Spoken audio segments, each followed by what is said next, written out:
Persaudaraan Raja Wali Emas melakukan audiensi dengan PJS Bupati Kebumen, Butyo Darmawan pada Rabu, tanggal 2 Oktober tahun 2024.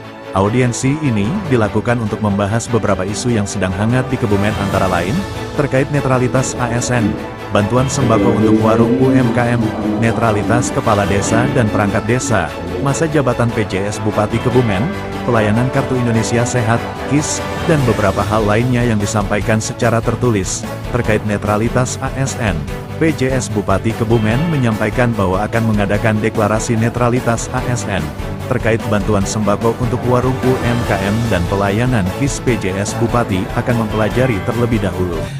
Pertama, kami sudah mendengar berita tentang adanya Satgas Netralitas PNS.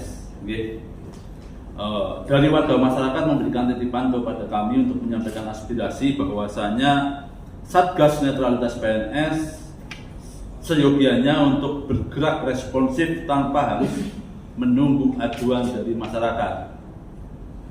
Saya ulangi lagi, Satgas Netralitas PNS seyogianya bisa bergerak secara agresif tanpa menunggu laporan masyarakat. Pertama itu.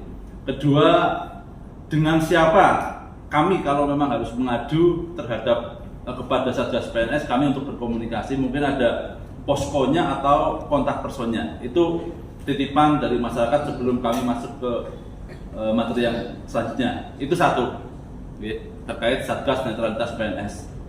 Yang kedua yang akan kami sampaikan yaitu, pertama, mewakili segenap masyarakat, kami mengucapkan terima kasih yang sebesar-besarnya atas inisiatif atau kebijakan Pemda yang telah memberikan bantuan terhadap kurang lebih 6.000 pelaku UMKM, dengan kurang lebih total anggaran 9 miliar yang sudah mulai disalurkan atau sudah selesai bahkan. Terima kasih, kami mewakili masyarakat atas program yang diberikan oleh pemerintah Kabupaten Kebumen. Tapi dalam hal ini kami sebagai warga masyarakat juga harus berupaya mengawal kebijakan itu tepat sasaran, tepat guna, dan tidak ada penyelewengan dalam pelaksanaan maupun ekses yang diharapkan dari program tersebut. Apa yang kami maksud? Satu, apakah penerima bantuan tersebut sudah sesuai dengan peruntukannya, misalnya tepat sasaran, tepat yang menerima sudah tepat atau belum kriterianya. Satu itu. Kedua, apakah bantuan yang diterima oleh para penerima bantuan tersebut tepat guna sesuai dengan kebutuhan dari para penerima bantuan dari warung-warung UMKM. Selanjutnya, apakah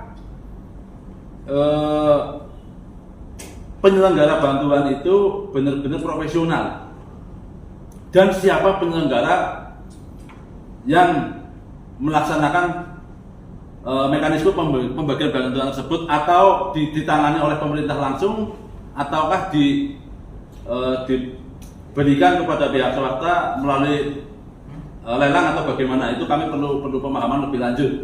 Yang selanjutnya yaitu dalam isi bantuan tersebut kami melihat ada satu spanduk, di mana spanduk tersebut isinya ada akses ke seolah ada akses bahasa yang menggiring ke salah satu paslon, karena kebetulan petahana maju kembali. Kami tadi pagi sudah survei ke beberapa lokasi penerima bantuan, di mana tulisan dari spanduk yang disertakan dan dipasang di warung tersebut yaitu Bupati peduli UMKM Warung Semarak Kebumen Pasti. Dalam hal ini pasti adalah salah satu slogan dari salah satu paslon yang akan bertanding atau akan maju lagi dalam pilkada pemilihan bupati di Kebumen. Jadi ini, dan kami mendengar pula memang sudah dievaluasi oleh pihak pemerintah Kabupaten Kebumen, dan kami tadi sudah survei, memang ada beberapa yang diganti menjadi yang tadinya 2 meter lebih jadi 1 meter dengan tulisan Warung UMKM Mikro. Itu kami tadi temui di Desa Candi Wulan.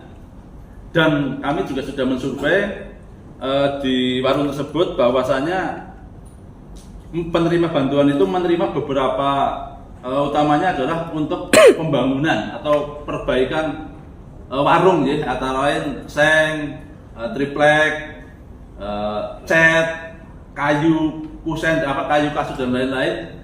Apakah ini apakah ini sudah tepat nggih?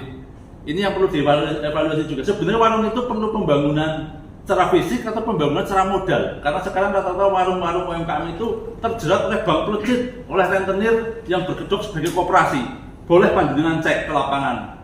Saya pernah menangani pendampingan satu keluarga itu, satu orang itu terjerat lebih dari 30 bank pelejit, dan sekarang orangnya hijrah ke Kalimantan untuk mencari penghasilan untuk menutup utang-utangnya. Ini loh, ini isi bantuannya ini sudah sesuai tepat guna atau belum? Karena saya rasa tidak semua warung itu membutuhkan bantuan itu. Kalau warungnya sudah representatif, nggak ngapain harus ditambah dengan seng yang hanya satu, semen 2 sak seperti ini. Yang perlu dievaluasi apakah bantuan itu sudah tepat guna belum. Kedua, selanjutnya isi bantuan itu apakah sudah sesuai nominal 1,2. Kalaupun di vendorkan ke swasta, keuntungan yang wajar, no problem lah ya. Karena swasta pasti ambil untung, itu kita tidak tutup mata, pasti ada space untuk keuntungannya. Tapi apakah wajar? Ini juga perlu dicek oleh inspektorat mungkin yang berwenang untuk melihat apakah isi dari bantuan itu sudah sesuai. Karena kami tadi di salah satu warung mendapatkan informasi bahwasanya sebenarnya ada nilai rupiah bantuan berupa uang yang mana untuk alokasinya untuk pembayaran tukang, tapi tadi yang punya warung beliau mengatakan belum diterima. Jadi ini mungkin bukan untuk evaluasi apakah iya ada terpisah antara pembagian bantuan secara fisik dan bantuan secara uang tunai. Ini juga perlu dicek dan kami mohon kejelasan. Demikian mungkin dari kami, karena untuk bergantian waktu cukup mepet.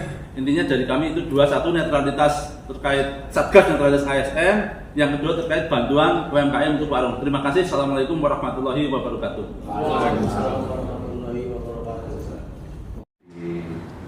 Itu sudah benar yang berkaitan dengan netralitas. Kemudian kami juga mengundang semua camat, juga kami sampaikan ini kan harus sebenarnya mereview ya yang sudah pernah, karena semua pada dasarnya sudah tahu ketentuan itu sebenarnya, tapi kami harus menegaskan, mengingatkan lagi semua yang ketentuan yang harus dipahami bagi teman-teman ASN. Jadi netralitas yang dibuat bukan hanya itu, itu semua, bahkan di kami sendiri juga kami masih juga mengingatkan staf-staf saya yang ada di Semarang, namun harus netral. Nah, agendanya sudah dilakukan, kemudian koordinasi dengan Kombimda juga sudah, pecamat itu sudah, kita sudah sampaikan juga agar camat juga menjaga netralitas itu.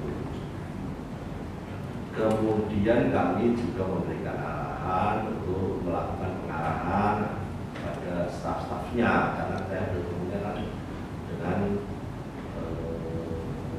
OPD